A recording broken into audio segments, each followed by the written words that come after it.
believe the biggest convergence that we see is the need for a flexible accommodation. So that is true for service apartments. We see that also in the trends of traditional hotels also moving into extended stays. We see that in co-living and in the more traditional residential as well in the BTR industry. For example, we see operators like Vivenio that are really creating spaces that are more in line with the more flexible and more dynamic lifestyle. So all of that need for adaptation for the societal changes requiring flexibility, services, community is really something that is really common across the board. And so I believe that's really the next step, or the step that was necessary for an update of the residential or living offer in the market. And operators like us, like Urban Campus, we have been doing this for a while, but I believe it used to be very much of a niche, and it was only something quite anecdotic. Only some investors wanted to get into this flexible accommodation, and only some tenants wanted that. But now it is something that most investors are looking forward to get into, and you really see in the demand that there's so many people wanting to enter into that offer. The residential world used to just be about the space, so you just want your apartment and forget about it. Now the whole thing has turned into more of an experience type of service. So we're bringing kind of the hotel industry type of vibe into a very traditional market and very traditional experience.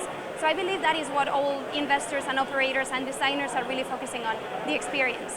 There you can talk about more on the community side of things or more on the plug and play side of things. Whatever you want to focus on, it really plays an important part of what the designing of a space is, and it should be taken really from the first drawings that you do in the layouts of an asset all the way to the experience and the operational processes that you deliver.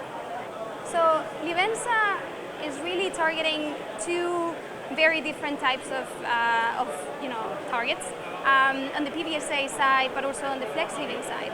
And the flex living market, which is booming and everyone wants to get into it, still lacks transactions that are going to really set the tone of what it's going to mean to invest into flex living. So I'm really eager to see what comes out of it and to see what yield it is sold at, what the price is going to be, what the valuation is going to be, because I believe that is really going to be a huge track record for future investors to dive into it. Quite in the same line as the Livenza approach, I believe this is setting the tone again on what it really is to do flex living.